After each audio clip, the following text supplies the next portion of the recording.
This meeting is now started. We have a light, but maybe not too light agenda. Although for the folks who've been coming regularly, you might be catching on to the fact that I say that every time, and then we go long. So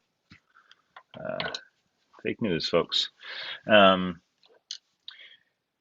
So what we'll do tonight is we'll hear our normal rundown and reports from Lieutenant Bohr from the Police Department, Steve Ham, our representative on the Civilian Review Board, Arthur Natalino, our neighborhood specialist from LCI.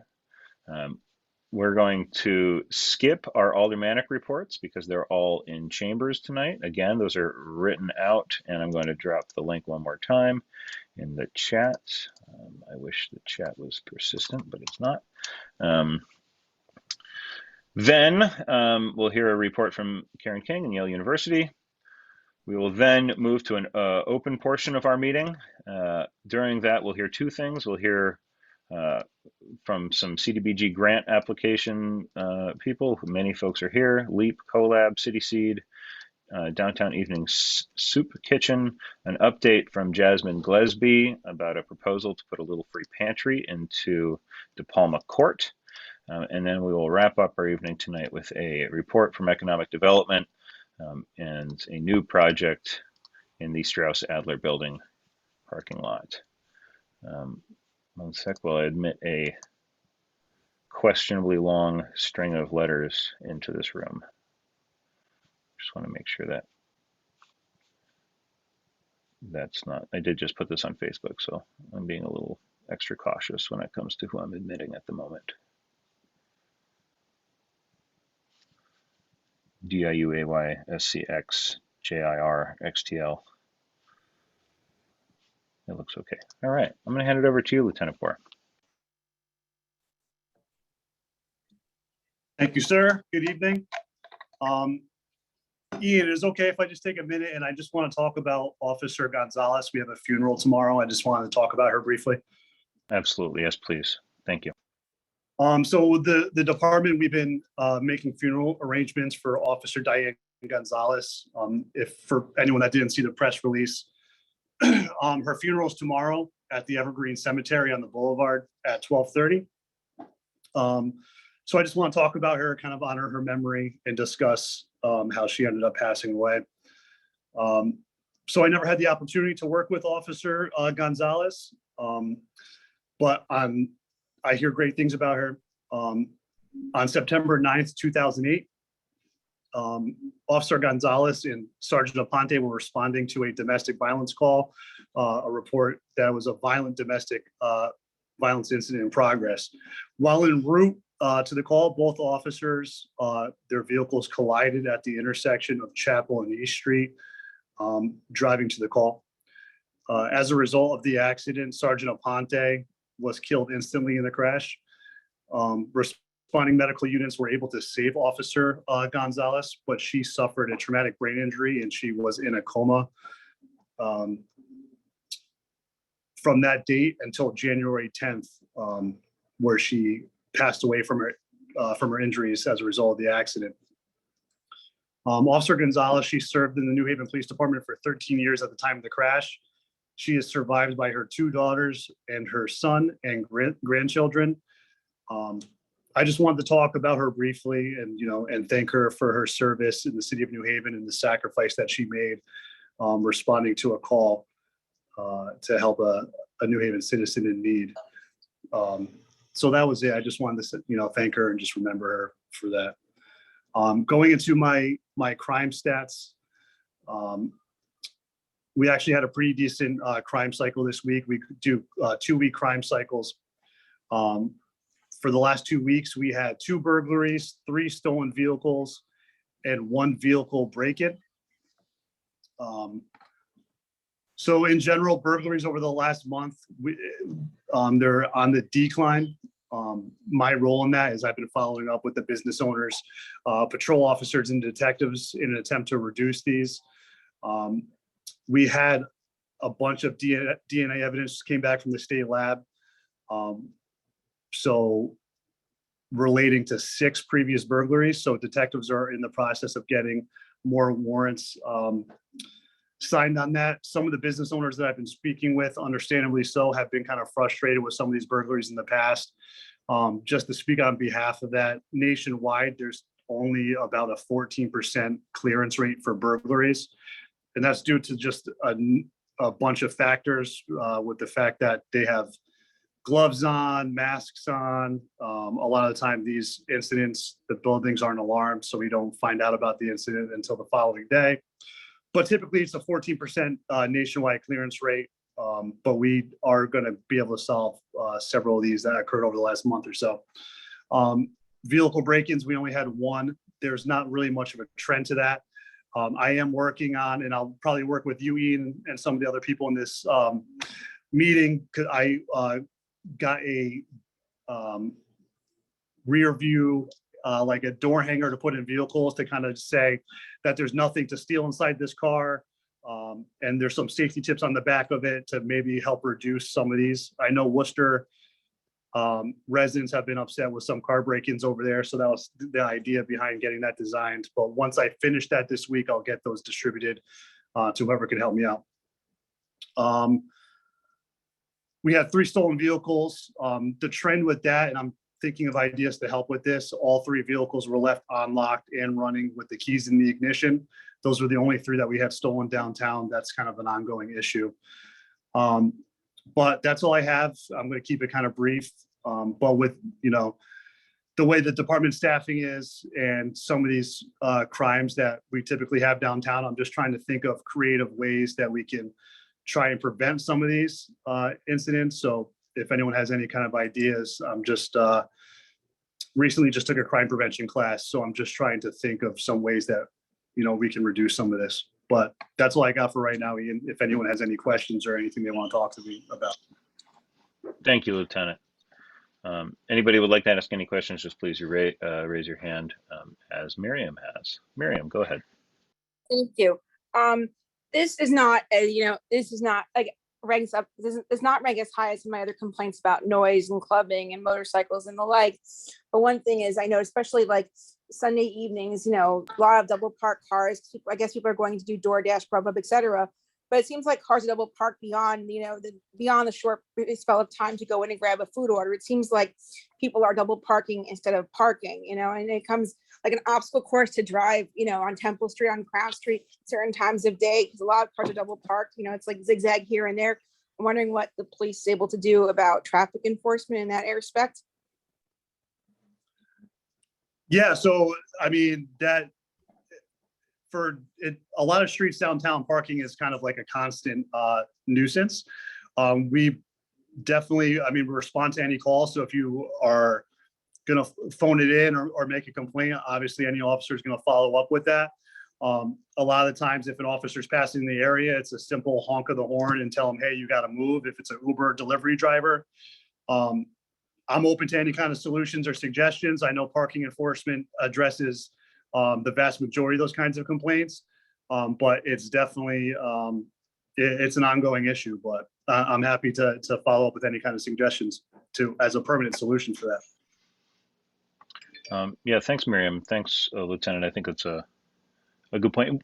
It sounds like there's almost an engineering question here about whether or not we would want to take some of those metered parking spots and make them more like pickup drop-off zones. I recently talked to a new business opening up who's designing their restaurant explicitly to predict that this to-go ordering and delivery service will always be around. So they're going to have like a separate window for that. And I think that we should, you're right, there's always double parked cars on Temple Street. Is that like a complete streets application, or what would be the right thing to do to actually get that over to engineering? That's a good question. I'm honestly not 100% sure, but I do believe there is some marked spots like on Temple Street for food delivery, pickup, and drop off. But again, it might not be enough to handle the volume of Uber delivery drivers picking up. Well, I see Kathleen in the chat. I think it's TT&P. Great. I think we'll reach out to TT&P and see if they're available. Yeah. And also Crown Street. Yep. All right. And yeah, the 10-minute spots are quite good until people are parked there for several hours, which also Yep. All right. Well, this seems like a good thing to follow up on. So I took a note down, Miriam. We'll be on that. Any other further questions for NHPD or Lieutenant Bohr? Seeing none, let's hear a report from our CRB representative, Mr. Ham. All right. I dropped the use of force policy into the file. I forgot about that until too late, so I didn't put it in my regular report. But I think this is a very significant change. And this use of force policy is something that came out of the bill or the law that passed last year about policing.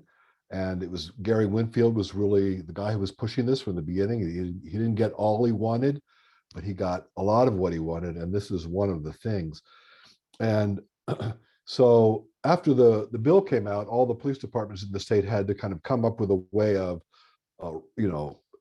communicating it to their own people and also training it. So that's what's happening now. And actually, it was really kind of interesting. Captain David Zanelli, who was in charge of, he's overseeing internal affairs and also training, worked with Tracy Mears, the woman at Yale who is like an expert, a national expert in law enforcement. They actually wrote this thing together.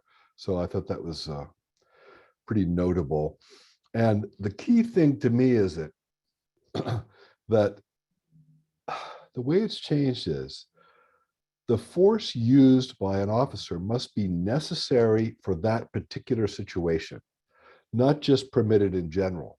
There are a whole array of maneuvers and actions that are allowed of police officers.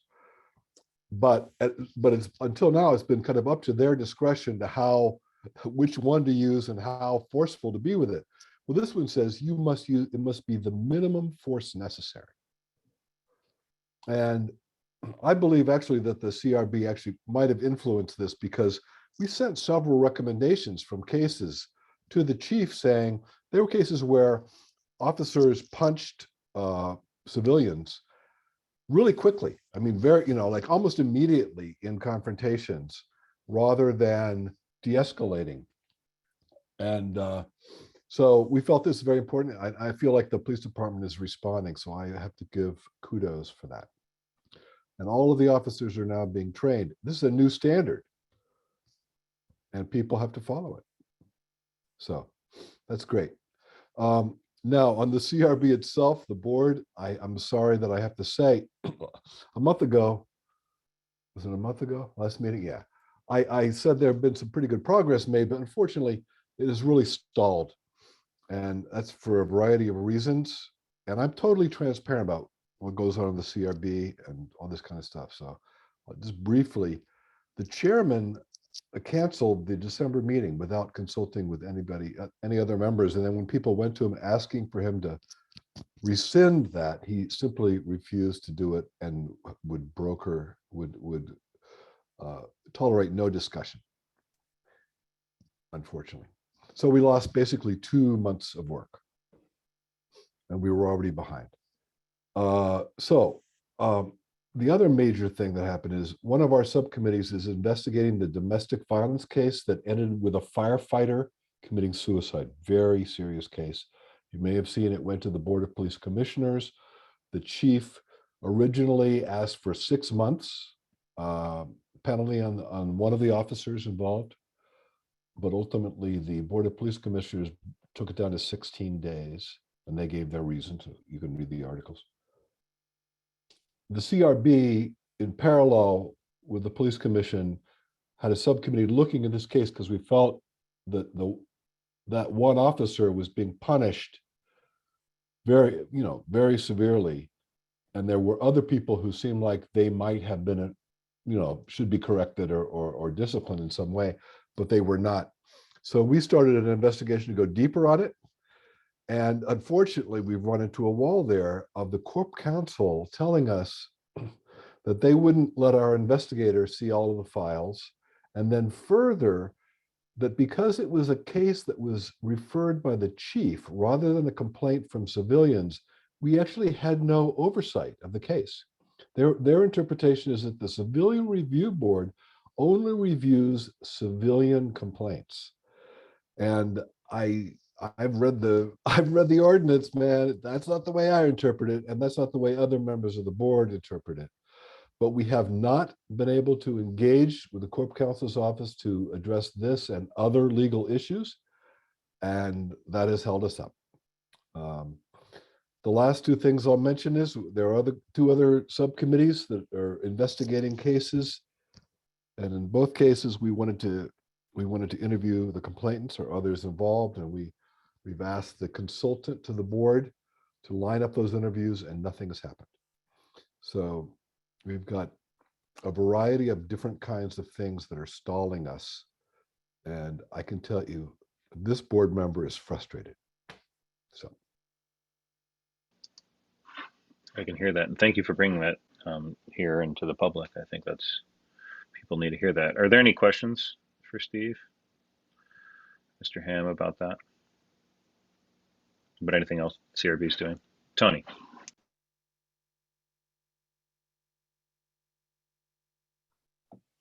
Yeah, hi.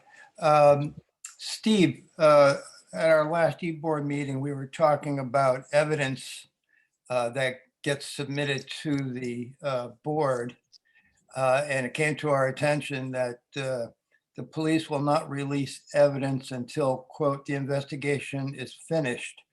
How does this hamper you and the committee from analyzing police behavior in critical incidents? yeah, that's another one of those interpretations by the Corp Counsel, which we disagree with. And it's not that we believe that we should start every one of our investigations when a complaint is made, because we simply don't have the staff and expertise and budget to do a parallel investigation to everything the Internal Affairs does. Internal Affairs is a lieutenant and four sergeants and an administrator, with many years of investigative experience. So we don't want to, we want to see the cases up front, which we do. We see the complaints, and then we want to be able to choose among them and say, we'd like to really dig into this one in parallel, so that we're not, we're not doing everything that the Internal Affairs is doing, but we may have other things that we want to do. We may want to, because there's a timing issue. If these cases kind of time out after a while under the union contract, it has to be adjudicated, and it's hard to reopen them after the time has happened. So that's another one of those cases. There are about, I would say there are about 5 or 6 major legal issues that we need to resolve with the Corporation Counsel's office, and we have not been able to engage with them on. Do you see this as a purposeful evasion so that they don't have to be held accountable for information or video? No, I think this is the interpretation of the Corp Counsel.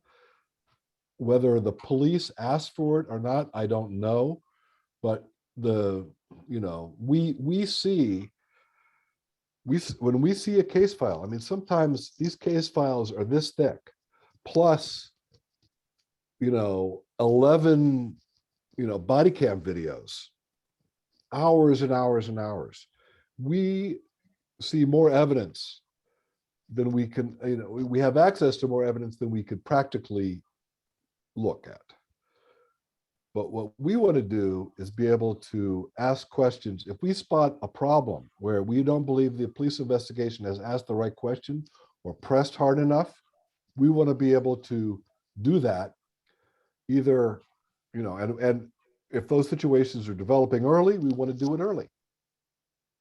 So that's the gimmick. I really do not get a sense of cover up. I mean, people have alleged that in the case of the firefighter, there was a cover up to defend higher ranking white officers, and a black woman sergeant gets the punishment. I haven't seen evidence of that, but I haven't seen enough evidence to show that that's not true. So that's why we are investigating, that one further. But my sense from Manmeet Cologne, who's the lieutenant in charge of internal affairs, and from Captain Zanelli, and even from the acting chief, is that whenever we've asked for information, they are very responsive. Sometimes they change their policies in order to respond to it, because there was a certain policy because no one ever asked, that kind of thing. Mhm. And I can tell you that their policy in regard to doing investigations has changed in response to our investigation of the firefighter thing. They are now have a policy of doing more. They used to just question each officer once, and like if one officer said one thing and the other said the other thing, that would be the end of it. They would say, we can't resolve this. But we've said we're not satisfied with can't resolve it. We want more depth. We want to have some real pressure put on and see what the real truth is. And they're saying that, I was informed that they are going to be doing more of that follow-up investigations. So we'll see. Thank you, Steve. Thank you, Tony. Anything else? Anybody else? Feel free. Going once. Going twice. All right. Mr. Natalino. Good evening. Happy New Year, everyone. All right, Happy New Year. I'll be as brief as possible. I had a couple of significant issues that have made a lot of progress this past 4 to 6 weeks. Also, with my areas of downtown Worcester Square, I do anti-blight enforcement in some of the Mill River area. So I just wanted to let everybody know that we're South Wallace that turns into St. John. I was able to reach out to all the buildings and businesses about really keeping up some curb appeal on that strip. So I sent some letters and made some phone calls, and all the overgrowth and illegal dumping has definitely reduced dramatically over that strip. It's a whole different area now. The overgrowth was out of control. The curb appeal was just inviting all this illegal dumping and activity. There was even an abandoned vehicle with no wheels. So we were able to collaborate with PD and Public Works to get that cleaned up. So it's been a lot better the past couple months. So I just wanted to bring that out there. The developments on Olive Street that come off of Union and Fair, I was able to reach out to the contractors. I know some of that green tarp material has had a lot of significant graffiti the past couple months, but it's I was able to reach out to another developer because I know it's 2 separate buildings.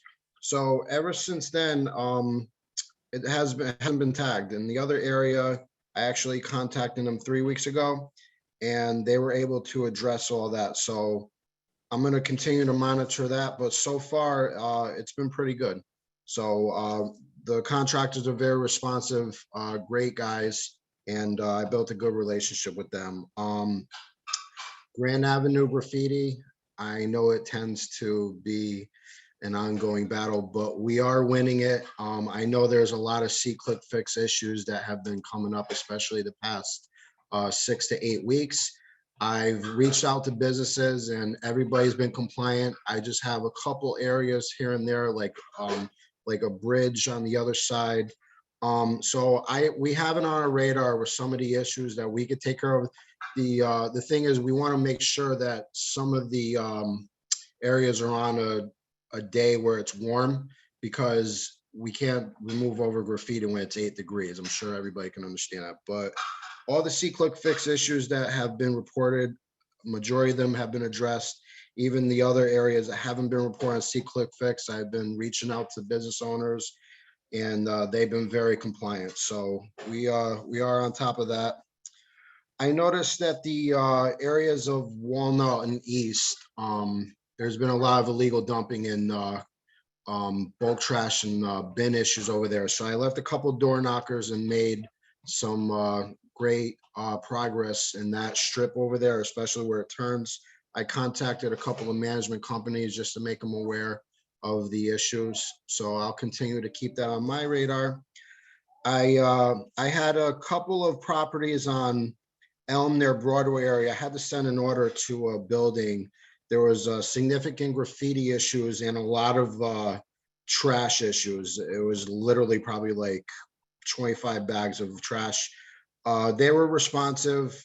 They were able to remove the graffiti, and in a couple other days after receiving the letter, they removed all the trash in bulk. I reached out to management with a property next door for another bulk trash. I think someone might have moved out at the time. Also, further up Chapel, one of the businesses had a couple of dumpsters that had bulk trash, but also built up of debris and overgrowth. I was able to reach out to them, and they got a 10-yard dumpster and were able to remove all of that. So that was cleaned up very well. I wanted to thank that business for that. I noticed there was a couple of illegal dumping issues that were reported on C-Click Fix on Worcester Street. Those were cleaned up. Recently, Lion Street and St. John had a lot of recycling bin issues. So I just wanted to leave some door knockers to educate tenants and landlords about the 24-hour bins removed from the sidewalk after trash day. But also it picked up pretty significant on St. John Street, especially with bulk trash in the past 2 to 3 weeks. So, but everybody's been responsive. I had a similar situation on Chapel Street. There was 3 bins in the street. I saw a lady and her daughter walking to school, and they had to go in the street because those bins were in the sidewalk. Between that and the ice, I just wanted to make sure that I was on top of that to leave a door knocker, and they were responding in 24 hours. So, also that building on the corner of Church and Crown, who I made contact with, I contacted management. They cleaned out that lower staircase area that's always attracting illegal dumping.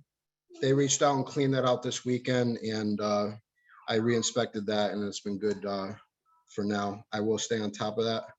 But other than that, that's all I have. And I'm here for questions if anybody wants to ask. Thank you, Arthur. That is quite a list. Don't undersell yourself. Anstris, I see your hand. Yeah, I just wanted to check in about a question raised, I think it was at the last meeting or maybe at our e-board, about what the snow removal plan is around the construction sites, the Heinz development sites on Chapel Street. Because obviously, especially on the southwest side, where there's a pit and the boards, there isn't a lot of room to move snow someplace. So I'm wondering if you have any information on that. Is this in between Olive and Union? Yeah. So it's actually pretty hard, even without snow, to move around. Okay. But, that was something. If you could just check on that. Yeah, I could definitely make a note and see what I could research, and definitely try to get an answer for that. Absolutely. Great.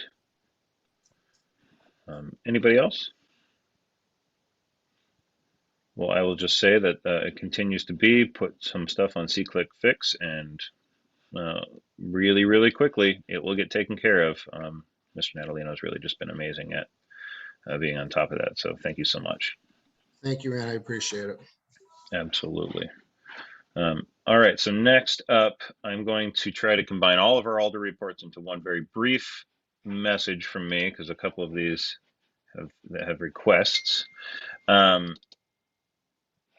So let me start with tonight at the Board of Alders, they're voting on the inclusionary zoning ordinance. Please check out Alder Sabin and Alder Guznay's reports in the link that I've dropped in there to really go into some deep detail about that. Alder Sabin also recognizes, and I think this is a key thing for everybody to get on top of really quickly. If you go to the USPS website, you can now register for your at-home tests. They will drop them off in quote late January. Downtown Crossing is the Orange Street intersection will open in early 2022. IZ. Anybody want to know? Sorry about that. My downstairs neighbors are home. City Planning Commission is going to meet tomorrow.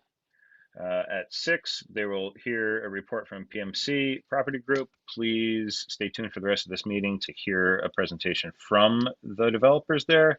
But there's a city plan meeting tomorrow. And it looks like Alder Sabin is looking to hold a community meeting.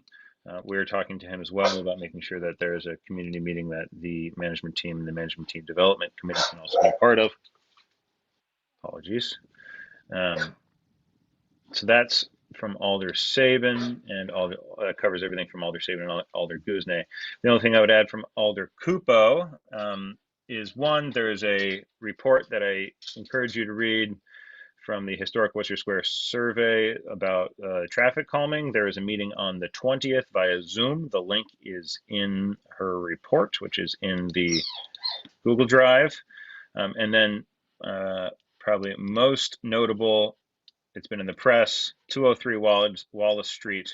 There is a BZA meeting on February 8th. There is a strip club being proposed at that address.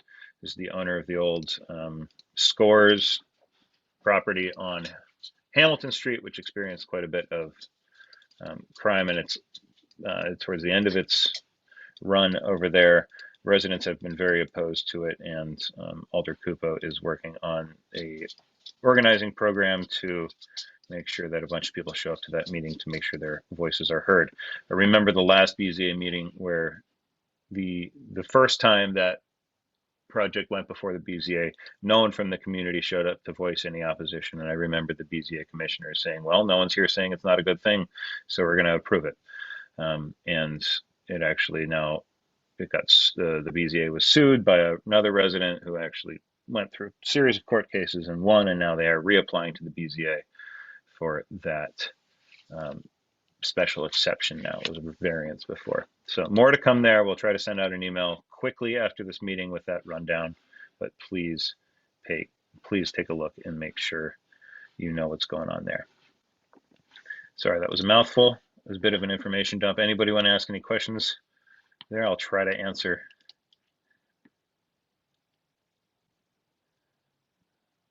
Okay, seeing none. Thank you, because it would have been you never know.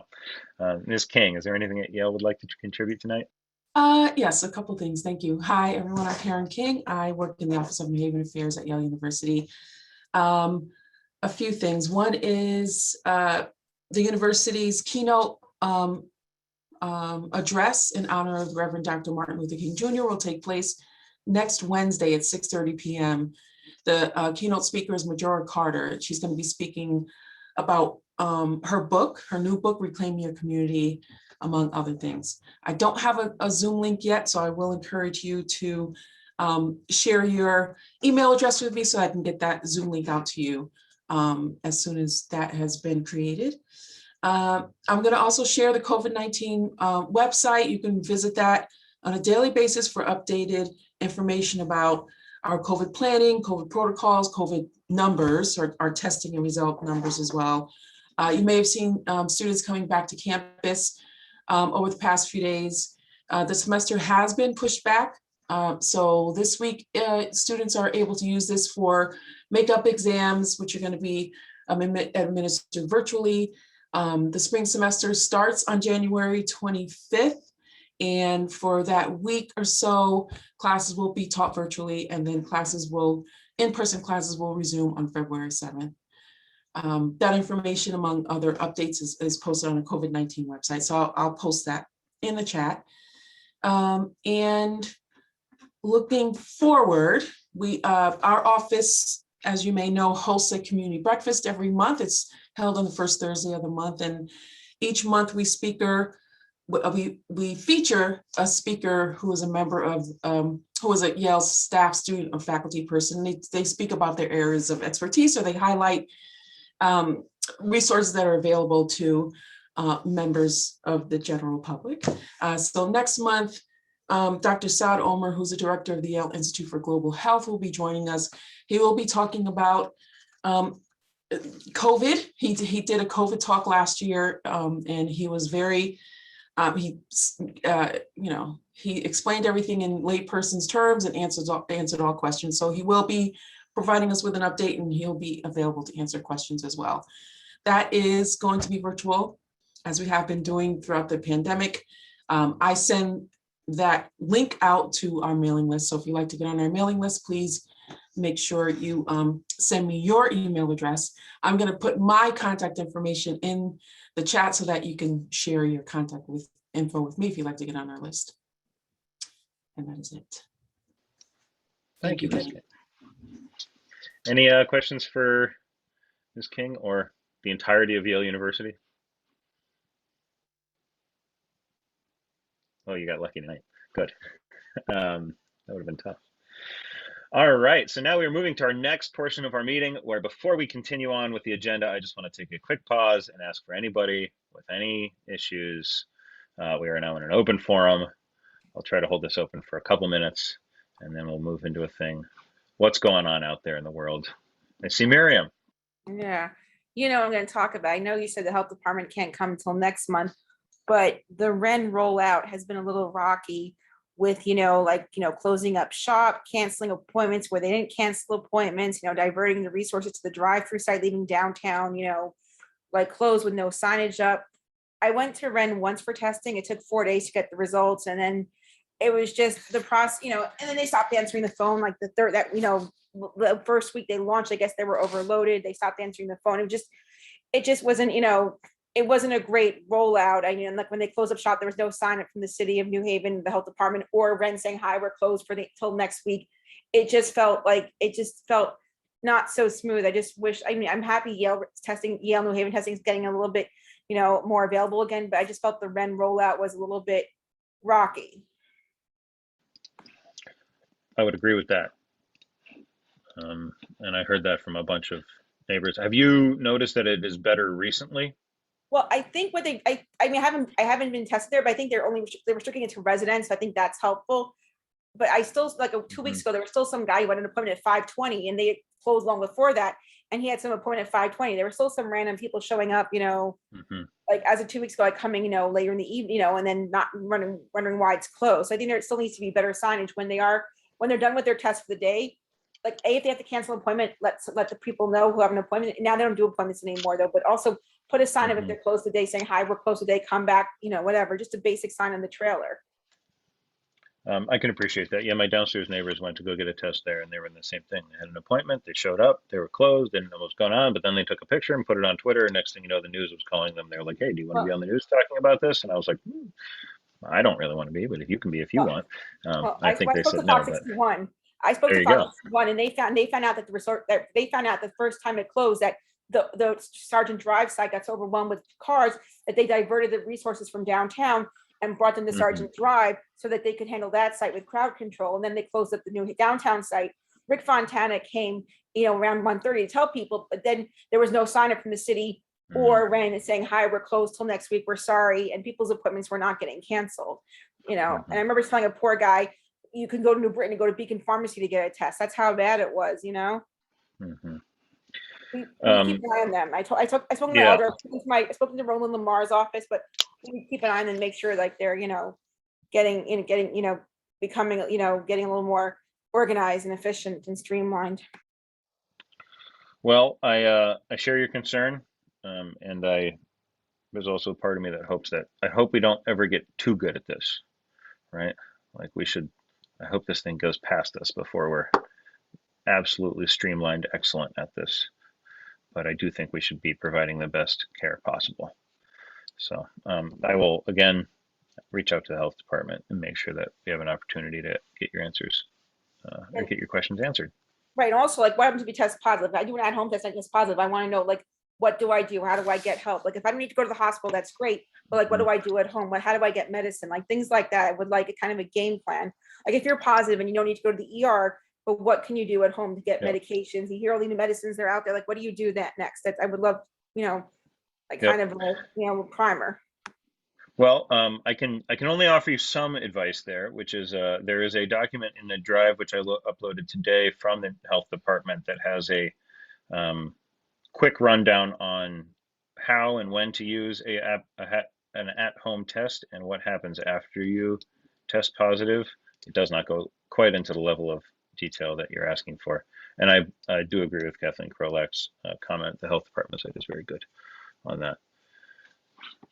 Any other issues in the neighborhood, COVID or not COVID related? Downtown, Worcester Square related. I just have a question. Sarah, yeah, go ahead. You.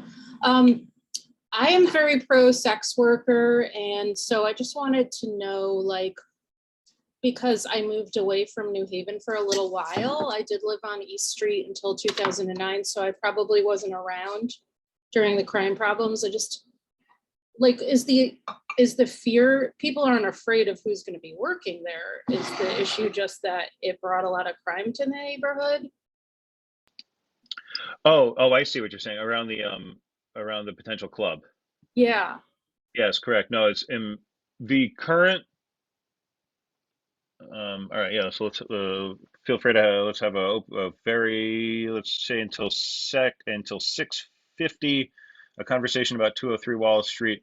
So the 203 Wallace Street needs a special exception from the Board of Zoning Appeals because it is a club within a certain proximity to another club. But I think the major concern that I've heard relayed through my wife is Alder Cupo, is that it is in a it's right next to a residential neighborhood, and they're looking for a parking relief. So what happens when you put a club with a bunch of patrons next to a residential neighborhood that operates until 4 in the morning and you don't have enough parking spots? It just doesn't seem like a great recipe. I don't think I haven't heard any commentary yet on judgment about the work that is done, but just the late night spillover. For folks probably may or may not know, so an adult cabaret type venue like that is only allowed in these light industrial zones in New Haven, and we are right on the edge of an industrial zone residential area, and I think that therein lies the current issue. So that's what I've heard, and I would say show up on February 8th to the BZA to hear a bunch, and look forward to more emails about more of that. Thank you. Anybody? Thank you so much for clarifying your Yeah. perspective. Yeah, and again, that is just my perspective. But I see a comment in the chat from Dominic. Any idea what's going on at the former Bella Vita wine shop on Worcester Street? I talked to the store owner at the new location. We have not yet heard any or seen any, although maybe this is a good question for Ms. Krolak as well, if you've seen anything from the Zanelli brothers.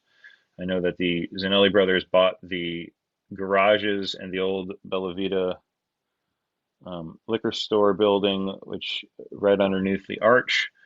I had heard some reports of them wanting to build some sort of cafe, and then it was going to be a deli, and then I heard rumors of a cheese shop and a cheese factory. But I haven't heard any plans or any submissions that would make any of those ideas reality. So there's a good non-answer for you, Dominic. Sorry about that. No, that's correct. I haven't heard anything concrete either. Okay, great. All right, and then I'll just take a quick moment and say this. I am expecting my second child in the end of March. Early April, thank you. That does mean, though, that I will hold my promise of only holding this chair position for 1 year, which I said I would do at the beginning of this. So our elections are coming up soon. We need some fresh blood on the management team board. I said I would do it for a year, and I will only do it for a year. But mostly I need to take care of my wee little ones. So please consider getting involved in the management team. If you would like to come to an executive board meeting, they are open. Just reach out to any of us on the e-board and we will happily invite you and give you the link. But this is your neighborhood. This is your whichever one you're in, and we're going to need some people to step up to help fill the hole here.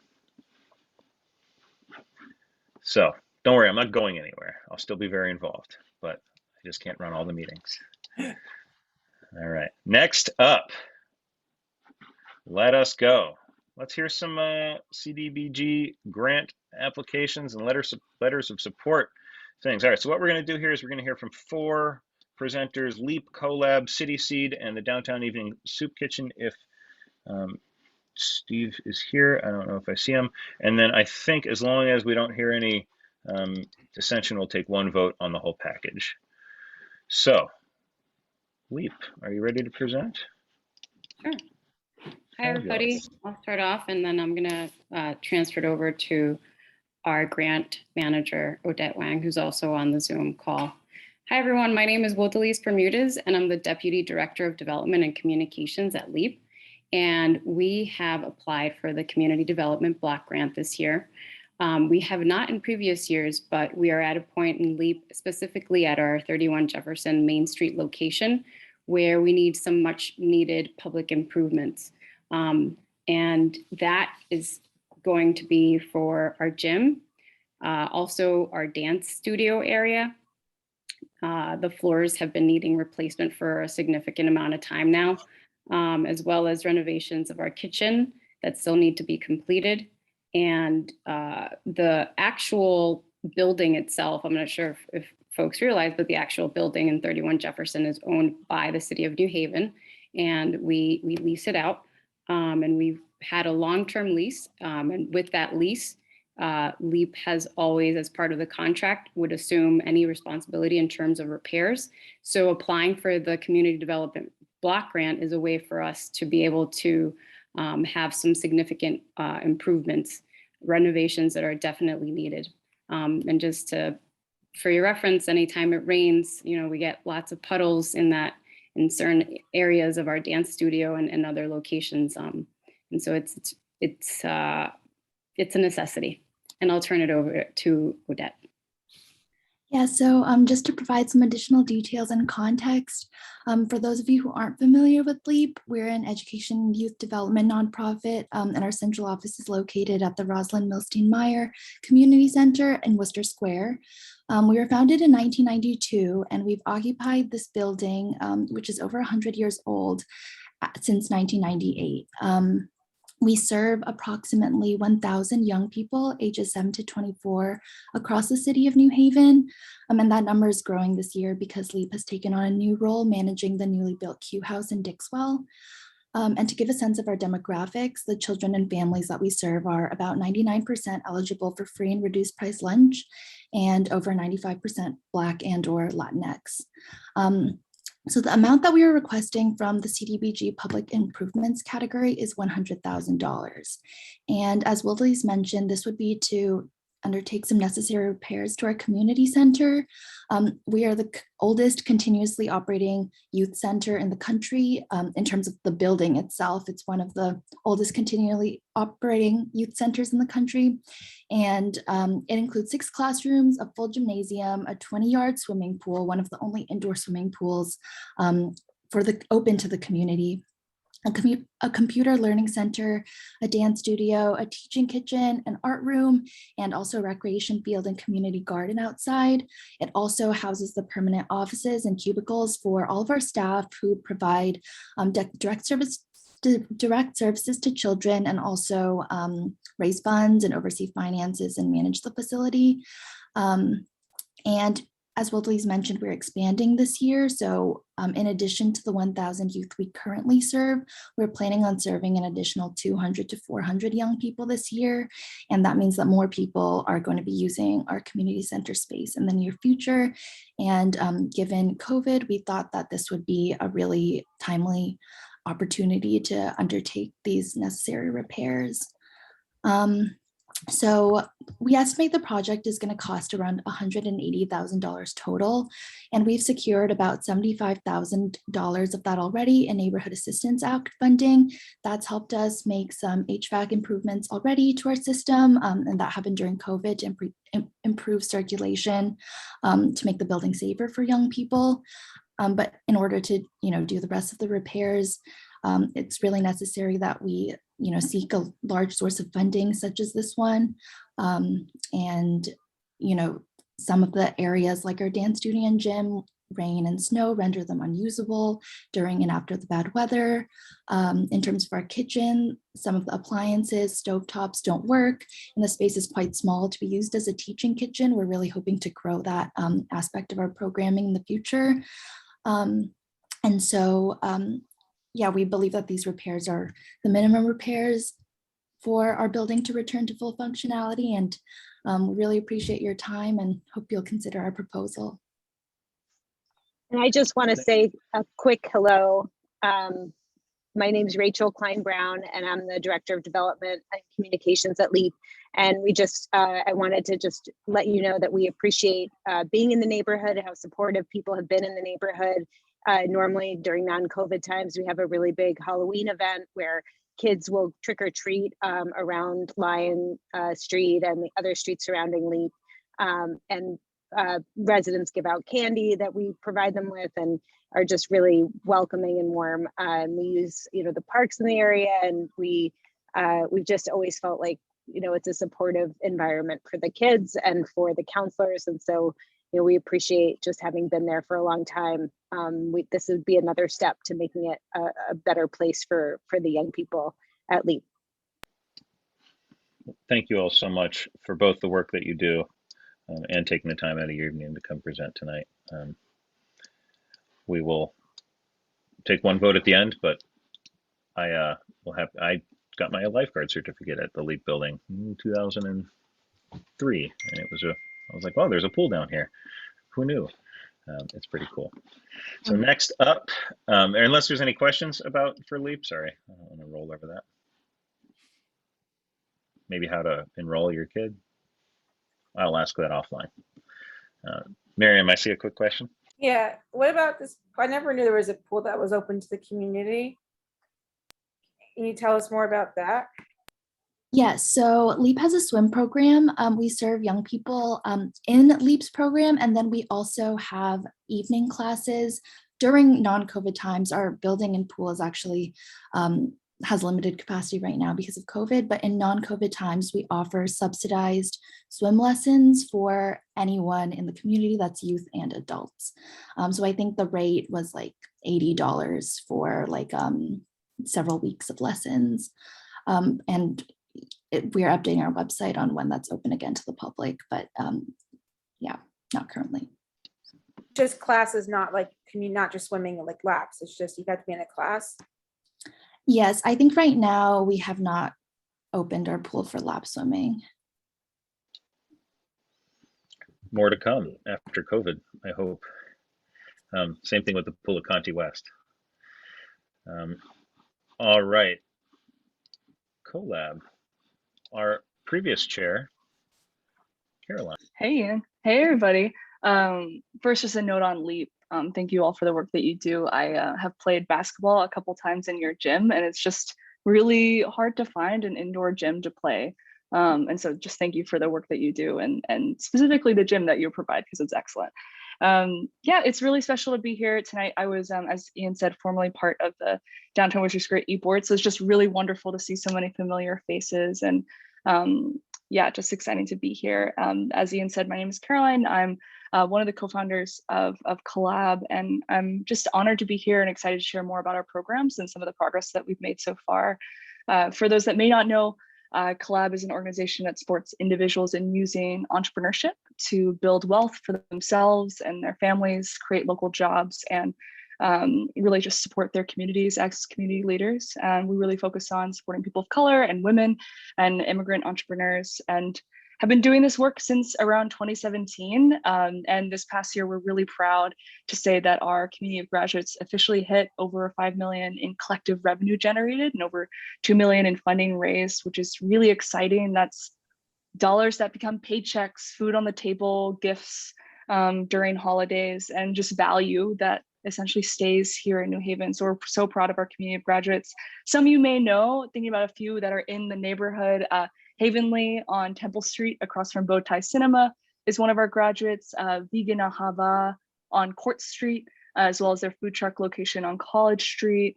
Kawit, which is an amazing Filipino barbecue startup, is operating a ghost kitchen out of St. Paul, St. James. Delicious. They operate on Mondays and Wednesdays. Sanctuary Kitchen Catering was one of our first graduates as well. And then Peels and Wheels Composting, a little out of the neighborhood, kind of more in Fairhaven, but perhaps some of you all know Domingo. So an amazing bicycle powered composting service. So those are a few folks that we've had the privilege to be able to work with and essentially our goal as an organization is for every single entrepreneur in New Haven to have the opportunity to take risks, fail safely, and really bring success to the neighborhoods that for so many of them they grew up in and that they love. And this year we have a really similar request to what we've made for CDBG in the last couple of years. We're requesting the support of $60,000 from CDBG for 2 areas.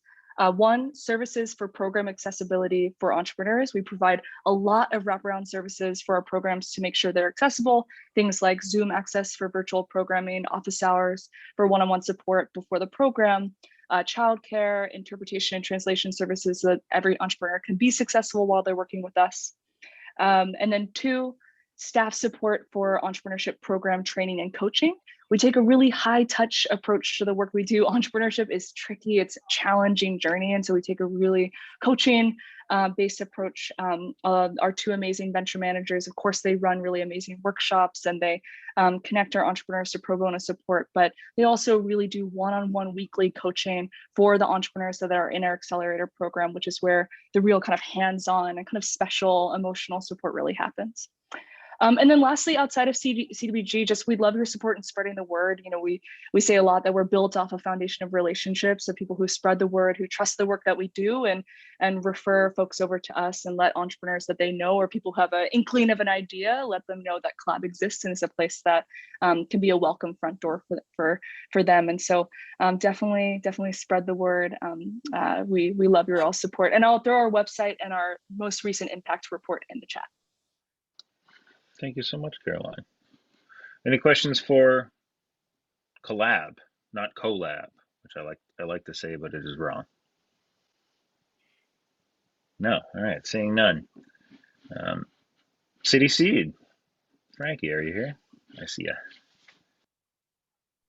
I am here. Hi, I'm gonna stay off camera. That's okay. I am Frankie. I am the community outreach manager at City Seed. And we are also applying to this grant. It will support a lot of what we do at City Seed, but really looking to vamp up the farmers markets. I guess a little bit of background. As far as the farmers markets go, our Worcester Square Market was founded in 2004. That's what City Seed did initially. Since then, we've grown, and we have 2 other programs: our Sanctuary Kitchen program and our City Seed Incubates program, which works closely with Collab and with our Food Business Accelerator program that we partner with them to facilitate. But yeah, so we were, the Worcester market was founded in 2004, and then shortly after the downtown market was founded in 2005. And we were the first markets in Connecticut to accept SNAP benefits. And that started in 2005 with the opening of our downtown market. So I think over the pandemic, a lot of terrible things happened to a lot of people, and food insecurity jumped by 10% in Connecticut.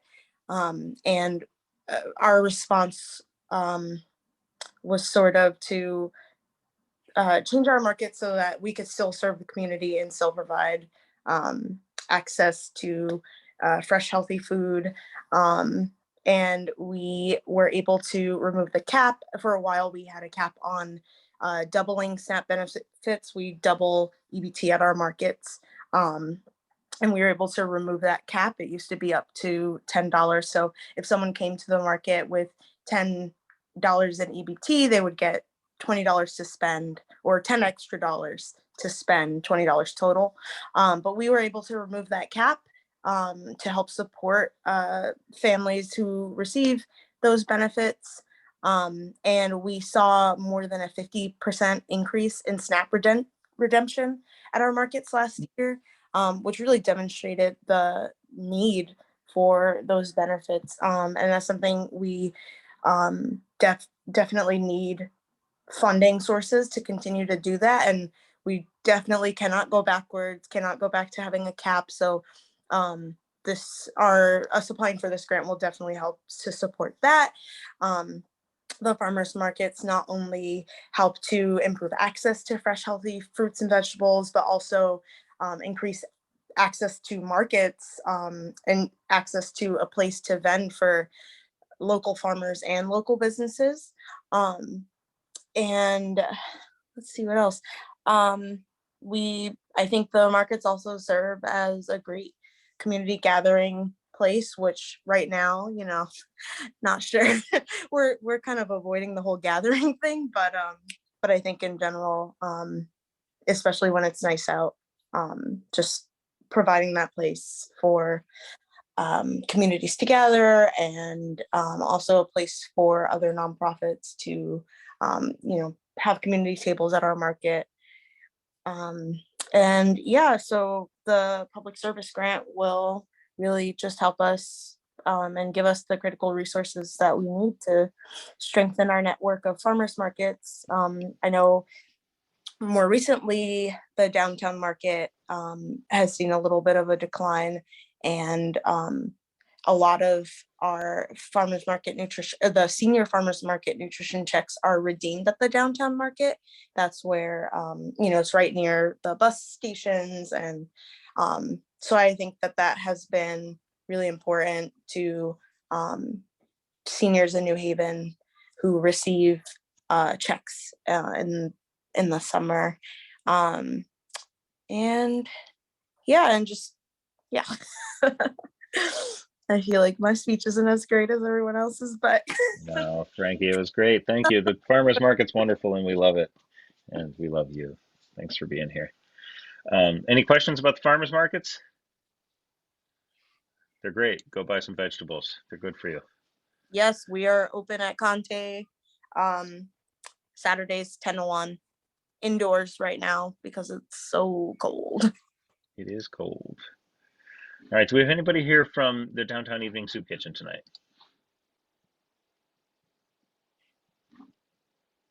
No, that's okay. So they've asked for a letter of support, but it mirrors the letter of support that they asked for last time, I think it was 5-6 months ago, to continue their programming at their new drop-in center on State Street. I recommend we go ahead and vote on it as long as anybody doesn't object. The CDBG grants, for folks who don't know, it's a community development block grant. It's administered by HUD. This is federal money that flows through the city, I believe. So it's not city money. And these letters of supports from the neighbors of these organizations are very helpful in showing that these organizations have the support, are doing good things, and the money is going to what HUD wants them to. So thank you everybody for those presentations. I'm going to launch a poll now. It's going to have 3 options on it.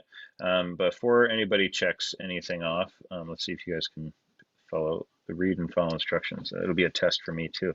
Our voting membership is anybody who lives or works in downtown or Worcester Square, LCI employees, police department employees, elected officials, our ex officio non-voting members, otherwise anybody who's attended 3 out of the last 6 meetings, or has attended what you believe to be 3 of the last 6 meetings, are happy to vote.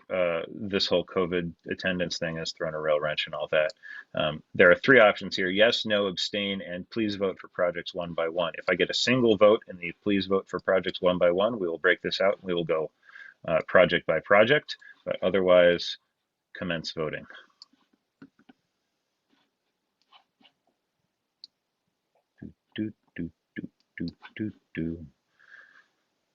All right.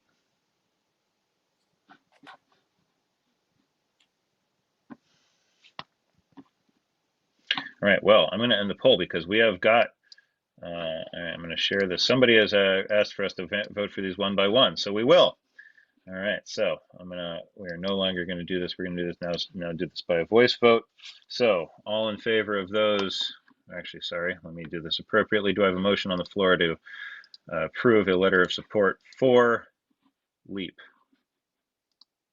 Yes. Yes. All right, Sarah Fico with the motion, Tony with the second. All those in favor, please say hi. Aye. Aye. Any opposed? All right, motion passes unanimously. All right, second motion.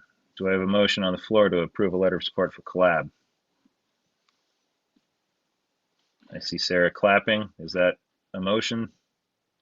All right, I see a motion. I'll second that. All those in favor, please say aye. Aye. Aye. Any opposed? Hearing none. That's Collab. All right. All right. Next up, any do I have a motion on the floor to approve the letter of support for City Seed? I move to support it. Thank you, Miriam. Do I have a second? I'll second it. Oh, there you go. Thank you, Anstrus.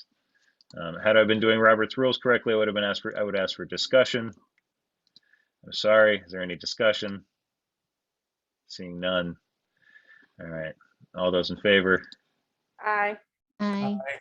Aye. Any fabulous? Anybody opposed? Hearing none, the motion passes.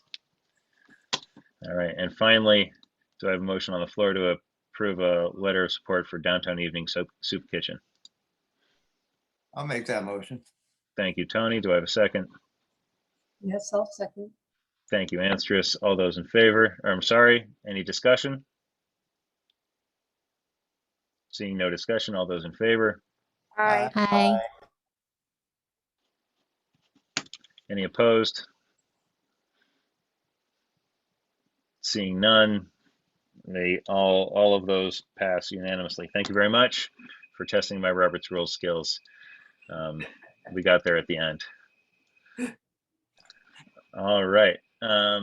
Thank you so much. All right. So we will, if you guys have any of them template letters, please feel free to send them over, and I will use those. If not, I'm happy to generate my own, and we will get those out to you right quick. Good luck, and happy fundraising to all of you.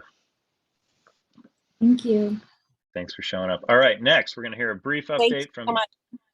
Absolutely, thank you. And we're going to hear a brief update and a pitch from Jasmine Glaspie, who's a Worcester Square resident, and then we will move to hear the PMC 78 Olive Street presentation. Jasmine? Hi, thanks, Ian. So I currently live on Worcester Street. I've had this idea since probably the middle of 2020. I brought it to Ian and Ellen. We had like probably one meeting about it, and then it kind of fell off of everybody's radar, but I wanted to bring it up and actually put some life into it. So my idea is to erect a free little pantry in De Palma Court. The idea being take what you need, give what you can, and basically to provide non-perishable foods, some essential items, in order to supplement what the soup kitchen does at their Sunday food pantry, and also to provide links or numbers to services, addresses such as desk and any other helpful things, domestic abuse hotlines that could benefit someone from an unhoused population or low income. And basically I wanted to bring it to this meeting to figure out one, thoughts from other people. This is kind of just like a me project at the moment. Thoughts on funding, if anybody has any ideas. I personally buy in bulk from BJ's, so I was planning to just give extra of what I have, me and my partner. And I'm open to any feedback. If anyone says it's a terrible idea, I'd love to hear. And that's about all. Thank you, Jasmine. Answers, I see your hand, but one of the things I was talking about with Jasmine before this was Jasmine needs a partner on this project. So if anybody on this call would like to get involved, please help connect and back her up. And because I think that teams make things happen. So I want to see this thing happen, and I want to be helpful, and I support it. So Answers, go ahead. It probably is something that has to go to the Parks Department, right? Yeah, so the idea was just to bring it to this meeting, just to kind of see what the neighborhood was thinking, and then to eventually bring it to the Parks Department to make sure that it's okay to actually do.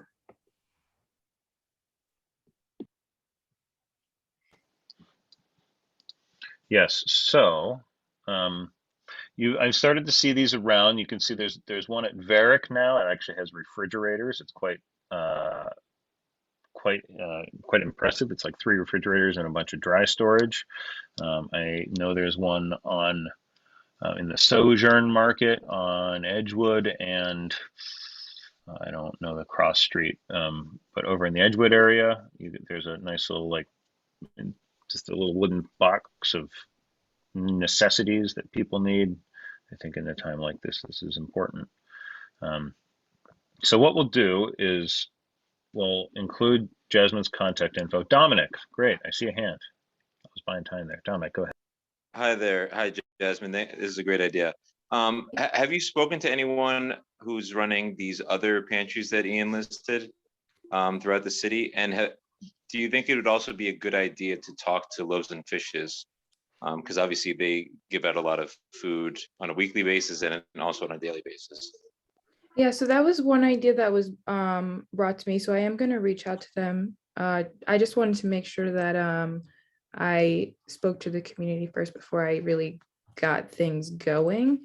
But I haven't actually talked to anyone else that has like these free pantries up. I know included in my like actual written proposal in a Google Doc is like this link to where people kind of register their free pantries, and I hadn't seen the ones that Ian is talking about on there, but that could just be because they haven't registered it or anything. But yeah, I think that would be a good idea for me to look into as well. Thanks. Thanks, Dominic.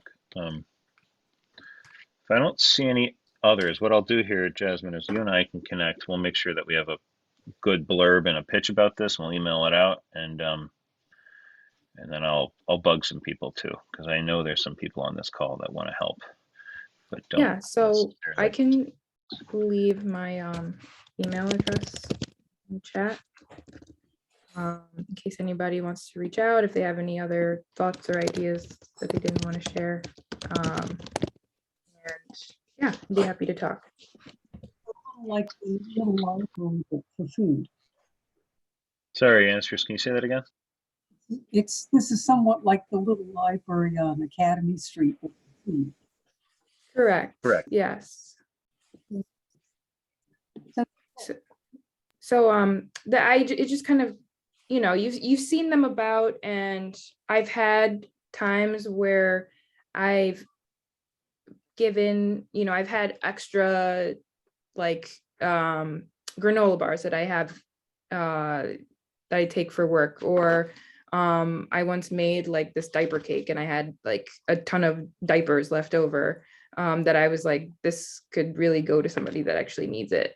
So yeah, just stuff like that would be in there and organized in some fashion.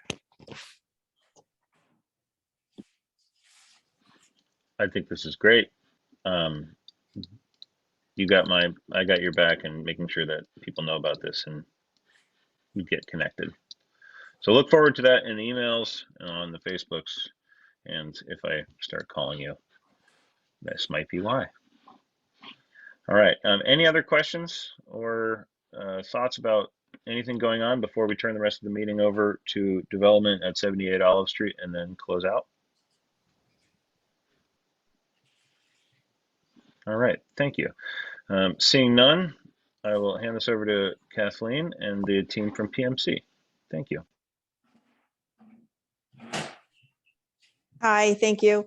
In the interest of time, I'm just gonna let Chris start. PMC is Strauss Adler and some other properties in the city.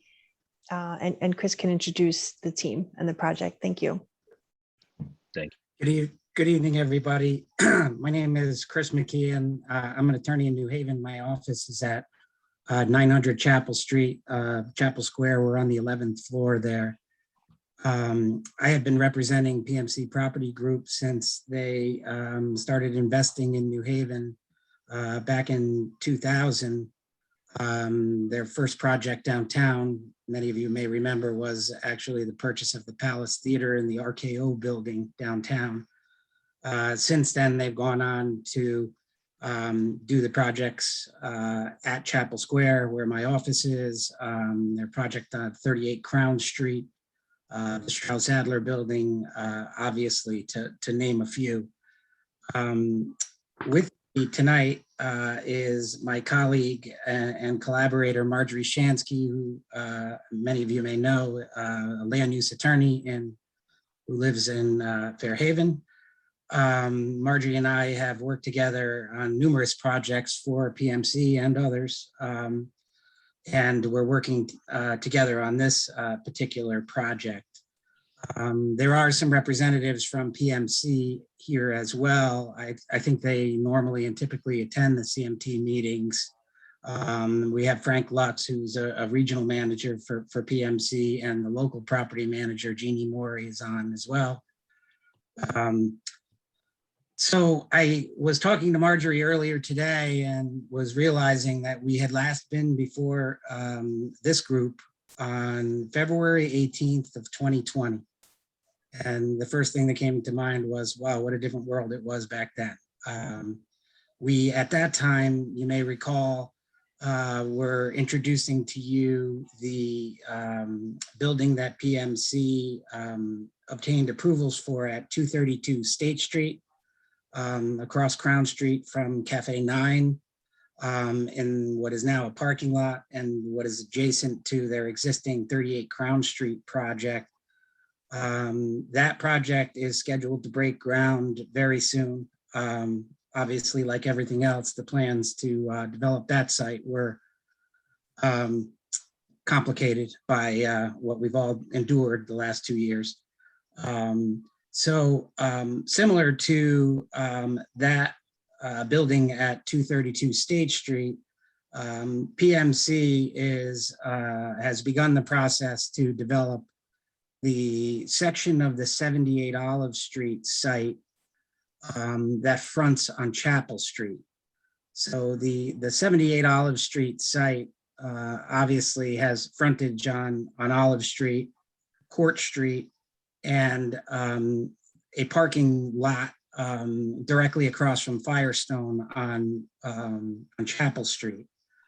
And the ultimate plan will be to develop a building on that site that will become its own site, separate and distinct from the Strauss Adler building site.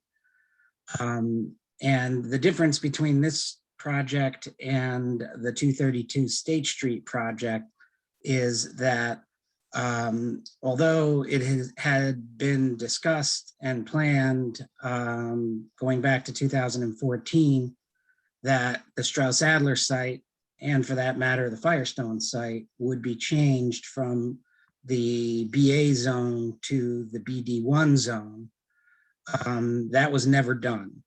And so PMC back in November made a petition to the Board of Alders to have that zone change done, and citing as rationale and basis for that zone change the changes in the zone from BA to BD1 of both the parcels on Chapel Street, on which right now there's ongoing construction. It was the Spinnaker project back then, but it's obviously actively under construction right now on both corners of Olive Street on either side of Chapel, as well as the 87 Union Street development, which also had a change of zone back in 2014 from BA to BD1. So currently we have before the Board of Alders, which has by the charter is required to refer it to the City Plan Commission. And we will be before the City Plan Commission tomorrow night for a public hearing on the simple question of whether the zone of the Strauss Adler parcel 78 Olive Street ought to be changed from the BA zone to the BD1 zone.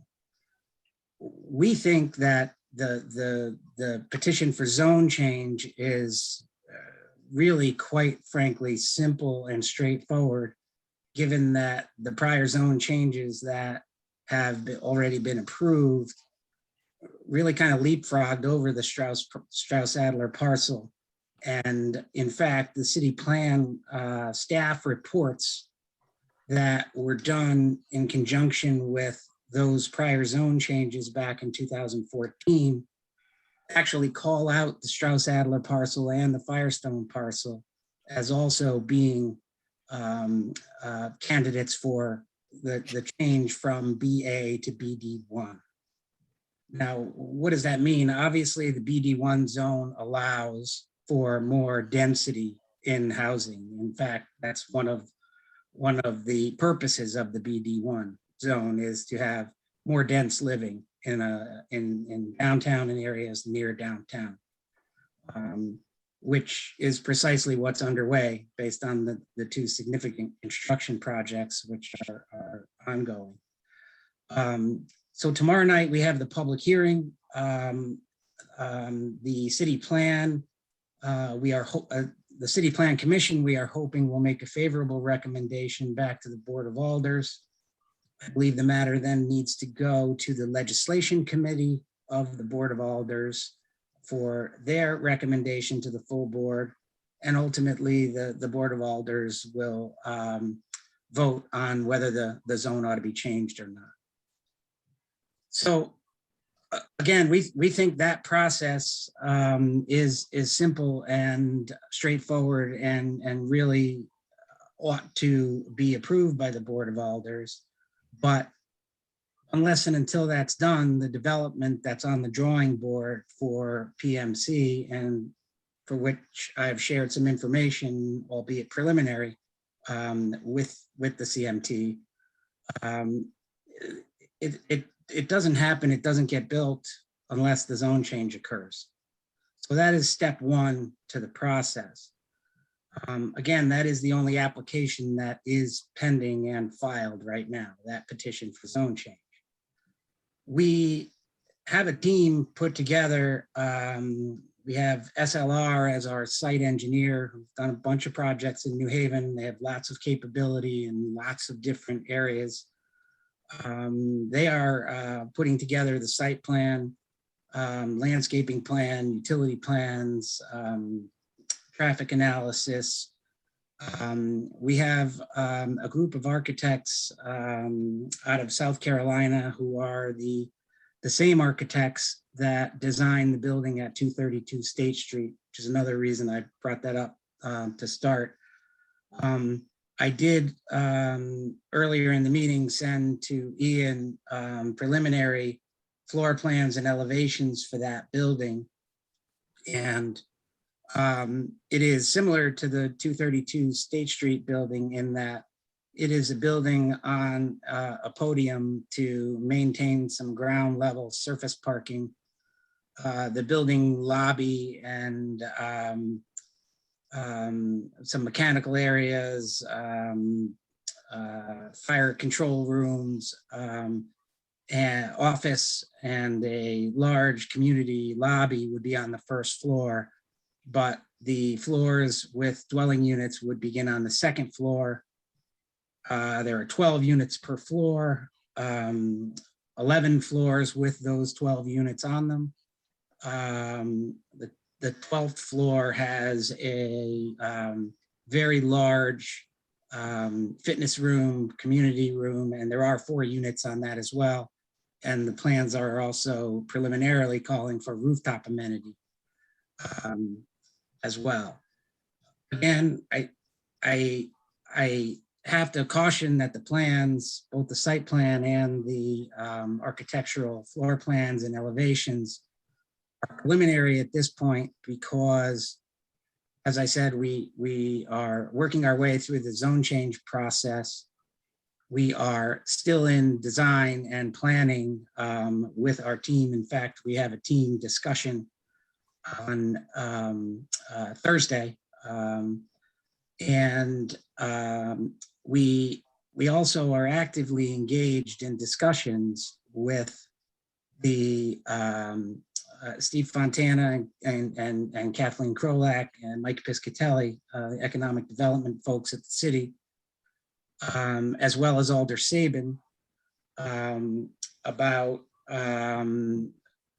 including an affordable component to the project, because the plan does call, the plan is to file this application for site plan before the end of January, was our original plan. I suppose that may be extended based on what I'm about to say to you all. And that is because we have a lot of sort of balls in the air still. And based on discussion that Marjorie and I had with Anstris, who indicated that your group has a development subcommittee or group that would be interested in meeting with our team to exchange ideas. I'd like to schedule such a meeting because while Marjorie and I are happy to hear you out tonight and listen to concerns and ideas, criticisms, I think more meaningful idea exchange and input to this project is done through your development subcommittee group, which we'd like to set up with that group soon. And when I say soon, I mean next week. Obviously by Zoom, we all can schedule Zoom meetings easier. I guess that's one benefit of 2 years ago. But with that, I am happy to answer questions, and as is Marjorie. I don't know, Marjorie, if you have anything you'd like to add. I will conclude with the idea here for PMC is to get the zone changed and then to construct a multifamily building that completely complies with the BD1 zoning regulations as they exist right now. So we're not looking for waivers. We're not looking for parking waivers. We're not looking for any subsidy from the city. We have done a lot of the engineering legwork and are confident that what I've shared with you, although preliminary, can be carried out within the regulatory framework of the BD1 zone. And by that, I mean density, I mean open space, parking, common space, bike parking, and that the building itself, which is presently drawn up to contain 136 units, is and will meet completely all of the BD1 zone requirements. So that is the plan that's on the table. And again, I'm happy to answer questions or hear ideas. Great, thank you, Chris. Ian clearly has other responsibilities right now, so he asked me to kind of check in. I want to say, development, building, zoning can all be pretty convoluted, so we really appreciate you taking the time and laying it out as clearly as you have.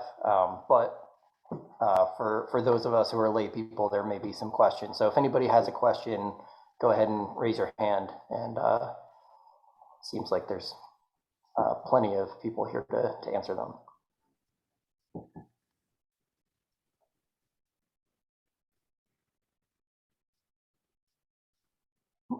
Okay.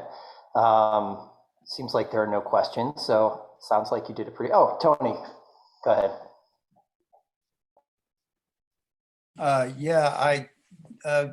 Vaguely, do we have any preliminary elevations of the building and what its height is and anything rough that we can look at? Excuse me, I'm not as technologically advanced as many of you at this meeting are, but I did send to Ian, and I believe I can tell you what I've submitted and think are available in the chat. The first is the petition for zone change, which is a public document. It's on file with the Board of Alders. The second was a preliminary set of site plan drawings showing how the site would be utilized and how the building would be located on the section of the site that is fronting on Chapel Street.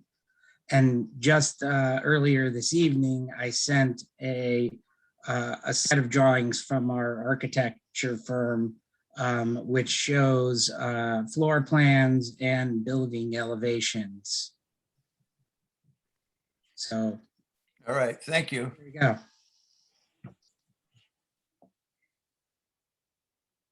Yeah, so this is the ground floor. It shows the parking that's being maintained, and it also shows where the building will be in contact with the ground, if you will. You see that staircase to the top of the drawing, and then the main lobby of the building accessible from Chapel Street, some mechanical rooms, an office, the elevator tower. That would be the ground floor. And then I think the next drawing would show the typical floors and the unit breakup on each floor. They are calling for all 1-bedroom units on these floor plans, again, preliminary. But this would be, this particular floor plan, there would be, I think it says it on the first page.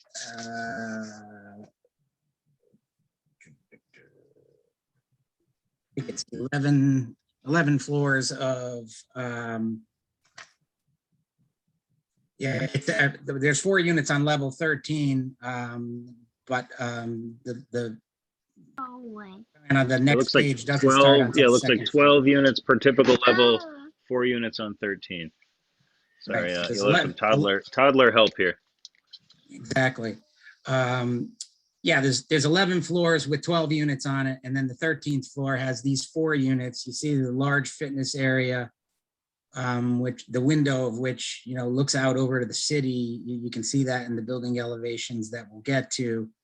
I believe it's the next page, which shows that's the roof plan. You can see there's a roof amenity. Yeah, the building elevation there. So the west elevation, which is what you would see from downtown across the railroad tracks, probably, I guess in my opinion, I'm always walking that way from downtown to Worcester Square area anyway. So that's the view that I would see as I'm walking toward Worcester Square. The windows up on top are to the fitness area and common amenity space on the top floor. Again, I keep saying they're preliminary. They're preliminary because, you know, PMC's ownership hasn't decided this is the style, color, et cetera, that they're going with. But I didn't want to come here and not have something to show you, because we do have these things on the drawing board, and we are trying to make the application, you know, within the next 12 or 13 days, maybe a little bit longer, as I said before.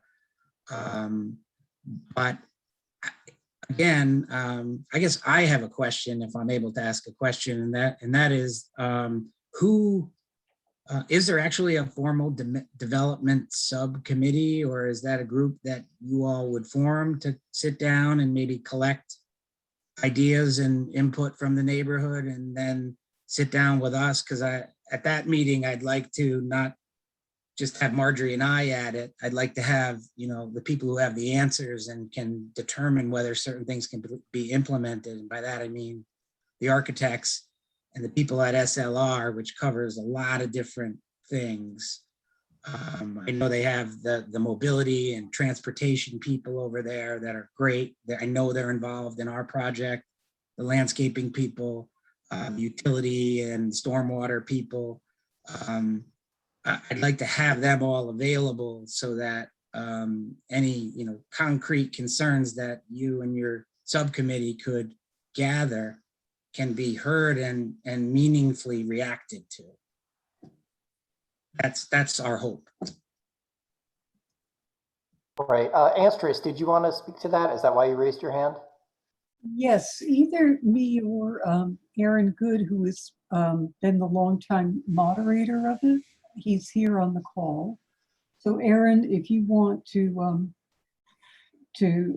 speak up instead of me, just break in on me. But the development committee has been part of the management team for, I think, at least 7 years, and it's an ad hoc committee that only meets when it's requested to, and it acts as a forum for really a workshop type atmosphere to discuss various ideas and make sure people understand the dimensions of the project, and the people developing the project can get some significant and focused feedback from people in the community. So I did just get a note from Aaron that he's in theory, yes, ready to help out with this, but that next week could be a little too soon. So, and I think Eli Sabin is also happy to help organize it and all of us to get the word out.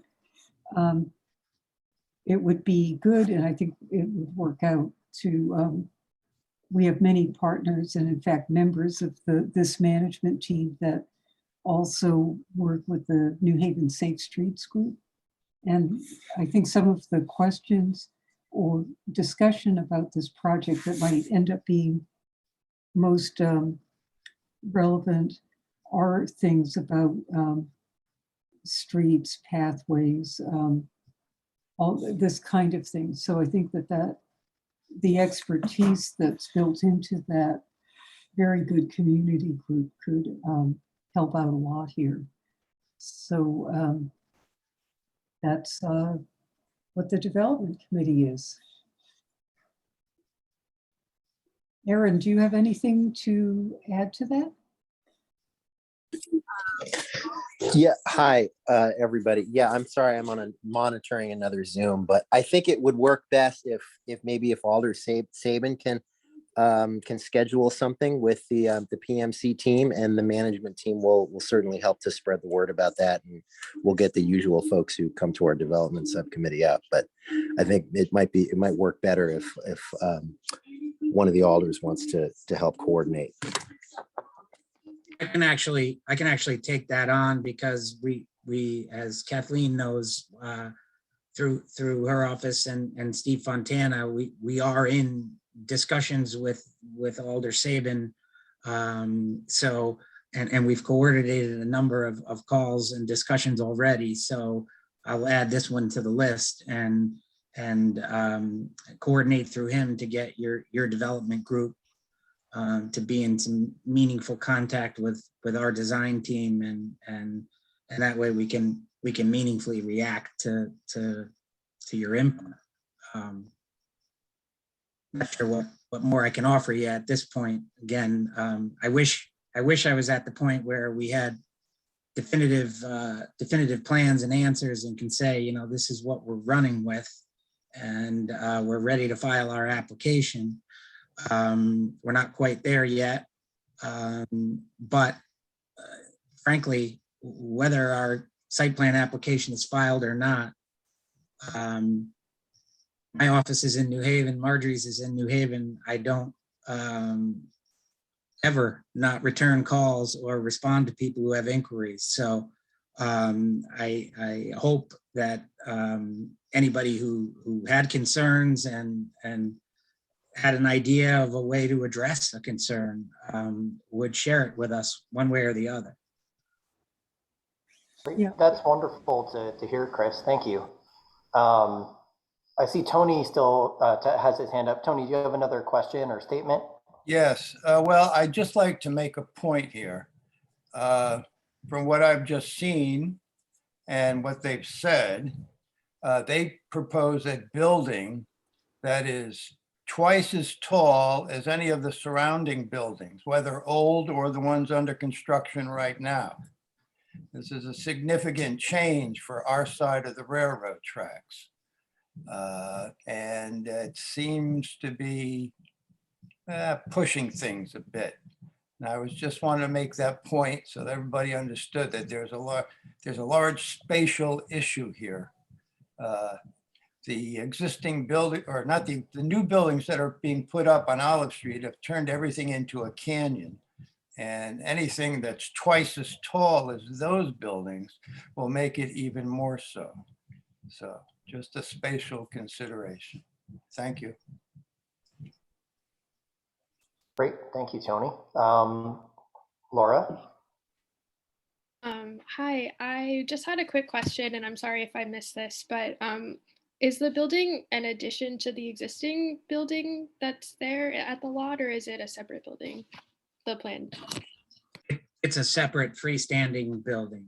It will not be connected by any walkway or tunnel or anything like that. Well, that's not a bad idea, now that you say it. Currently, the plan is not to have them connected. It would be a separate building, separate address, separate lot. Great, thank you. Do we have any other questions or comments on this topic? This answers, all I'd like to say is to thank the developers for providing the information that we asked about what the building could possibly look like. That wasn't in the BZA application materials. So it's really helpful and really greatly appreciated to understand what you're proposing, and look forward to continuing our talk. Likewise. All right, great. So unless anybody else has another question, I think that should wrap us up on that topic. Thank you for coming and speaking, Chris and Marjorie and Frank, and yeah, you have a bunch of people. Well, thank you. Thank you. Yeah, of course. Is there anything else somebody wants to bring up quickly, or are we getting ready to wrap things up?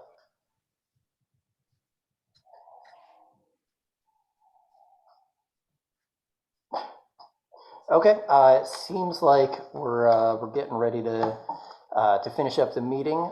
Before we go, our next meeting is February 15th. We meet on the third Tuesday of the month. We'll be sending out emails about that. Somebody from City Plan is going to be here to talk about Grand Avenue. There's always a lot to discuss as far as Grand Avenue is concerned. So bring your questions, bring your ears, bring your minds. And Superintendent Tracy should be here, and that's the plan. She's hoping to be here, and will be present for Q&A. So bring lots of thoughts and questions for her as well. All right, I hope everybody has a great night, and we'll see you in the future. Thank you all. Good night. Thanks, Greg. Thanks, Ian.